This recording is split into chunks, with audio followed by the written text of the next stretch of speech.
ലഹരിക്കെതിരെ നമുക്ക് പൊരുതാം എന്ന സെൻറ് ജോർജ് ഹൈസ്കൂളിൻ്റെ ഈ പദ്ധതിയിൽ പങ്കാളിയാകാൻ സാധിക്കുന്നതിൽ വളരെ സന്തോഷമുണ്ട്. അഖില കേരള തലത്തിൽ ഇന്ന് ഭരിക്കുന്ന മന്ത്രിസഭയുടെ നേതൃത്വത്തിൽ തന്നെ ലഹരി വിരുദ്ധ പരിപാടികളും അതിശക്തമായ രീതിയിൽ വ്യത്യസ്ത സമൂഹങ്ങളുടെയും നിയമപാലകരുടെയും നേതൃത്വത്തിൽ നടന്നു വരികയാണ്. നമ്മൾ തീർച്ചയായിട്ടും പങ്കാളിയാകേണ്ട ഗൗരവമായൊരു വിഷയമാണിത്. കുട്ടികളെ സംബന്ധിച്ചിടത്തോളം അവരുടെ വളർച്ചയുടെ ഈ കാലഘട്ടത്തിൽ മദ്യലഹരിയിലല്ല അവർ വീഴേണ്ടത്, അതിൻ്റെ അടിമകളല്ല അവരാകേണ്ടത്.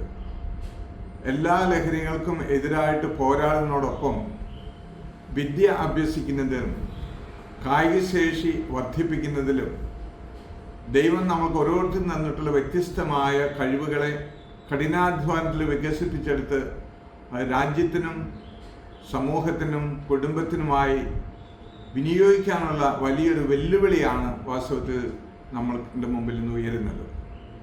ഈ ലഹരിയാണ് നമ്മൾക്കിന്ന് വേണ്ടത്. സ്പോർട്സിലും ഗെയിംസിലും സംഗീതത്തിലും പഠനത്തിലും മികവ് പുലർത്തുന്ന, വെറും സാധാരണക്കാരനായിട്ടല്ല, ഏറ്റവും മികവ് പുലർത്തുന്ന വിദ്യാർത്ഥികളായി തീരാൻ നമുക്ക് ലഭിച്ചിരിക്കുന്ന ഈ വലിയ അവസരത്തെ അതൊരു ലഹരിയായിട്ട് തന്നെ നമുക്ക് വിനിയോഗിക്കാം. മറ്റ് എല്ലാ ലഹരി പദാർത്ഥങ്ങൾക്കും പാനീയങ്ങൾക്കും ഭക്ഷണങ്ങൾക്കുമെതിരെ നമുക്ക് ഒരുമിച്ച് പോരാടാം. നമ്മൾക്ക് നാളത്തെ തലമുറയെ കൂടുതൽ കാര്യക്ഷമമായി നയിക്കാൻ തക്ക വിധത്തിലുള്ള പ്രാപ്തി അപ്രകാരം നേടിയെടുക്കാൻ സാധിക്കട്ടെ. ഇതിൻ്റെ നേതൃത്വം നൽകുന്ന സ്കൂളിലെ പ്രധാനാധ്യാപിക അധ്യാപകരെയും എല്ലാ മാതാപിതാക്കളെയും പങ്കാളികളാകുന്ന എല്ലാ കുട്ടികളെയും ഞാൻ അനുമോദിക്കുന്നു, അഭിനന്ദിക്കുന്നു. ഇത് നമ്മുടെ നാളെയുടെ പ്രതീക്ഷയായിട്ട് മാറട്ടെ എന്ന് ആശംസിക്കുന്നു. നന്ദി.